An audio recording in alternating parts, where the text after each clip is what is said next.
Kumusta mga igsuon kong Subuanon? Ako si Heidi Palapar, ang inyong host ni ining programa Atong Sugbo.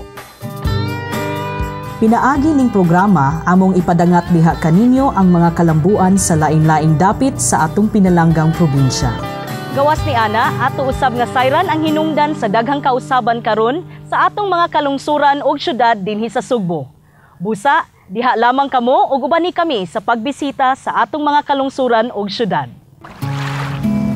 Daghang kausaban karon sa mga lungsod ug syudad sa probinsya sa Sugbo.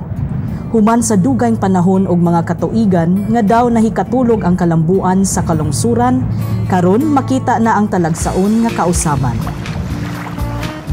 Usa sa daghang kausaban mao ang maanindot nga mga heritage parks sa lain-laing bahin sa probinsya, sama sa mga park sa Moalboal, Aluginsan, ug Dumanhog. Ania kita sa Heritage Park sa Aluginsan nga naa sa luyong bahin sa munisipyo sa lungsod.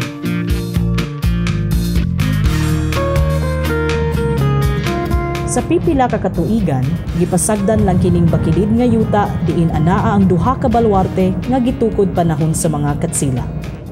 Karon, usa na kini ka maanindot nga park ug suruyanan nga mapasigarbo sa mga taga-Aluginsan.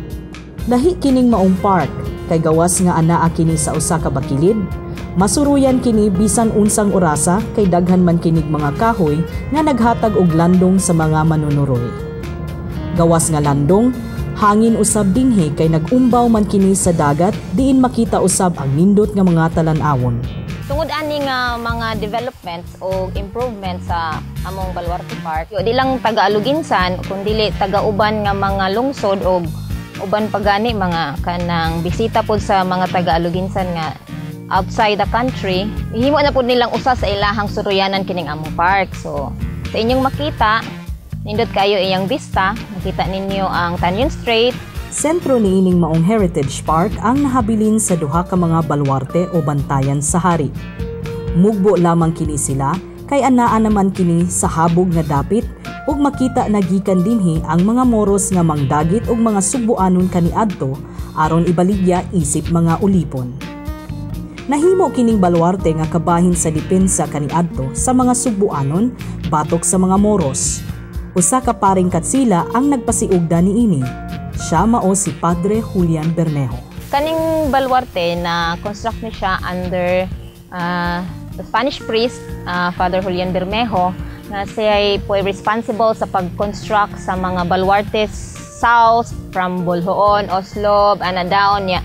Last is Aluginsan. Sa Midwest pod, mora ning ang Aluginsan ray nabutangan sad og baluarte. The construction of baluartes serve as watchtower during the Spanish time kay katugong mga panahon na pod, grabe ang mga moros munod og mga lungsod, unya mangidnap sila og mga tao, unya ilang ibaligya as slaves. Mamonotice sad ninyo ang among baluarte naa siya sa bungtod, ang iya pong atbang sad ni siya sa church. Every time nga naay incoming moros, mo signal dayon ang mga nagbantay sa baluarte haron mapahibaw pod mo bell ang amuring ang bell sa church, and then mo pahibaw sa mga pasabot na to siya nga ang katong mga katiguangan, katong mga kababayanan o mga bata mutago na sila, and then ang katong mga abled men mo siya'y mo atubang sa mga pirata. So tungod ato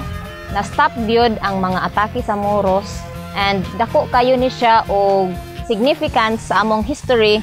Every time nga nami mga students, amo gid ni silang i-impart pod sa history sa baluarte kay bisan tuod og bag-uhay lang silang nataw, at least makahibaw sila unsa di ay ka-importansya ning structure, di lang ni siya gihimong plaza, naapo ni siya dako kaayong gi-impart sa amo ang history.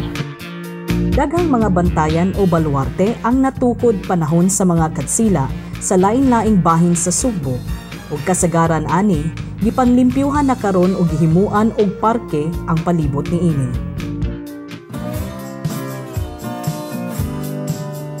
Gawas sa mga parks, laing atraksyon karon mao kining mga museum nga nagsubay sa kasaysayan sa mga kalungsuran ug kabarangayan Sa atong pagbalik, muadto kita sa lungsod sa Dalaget.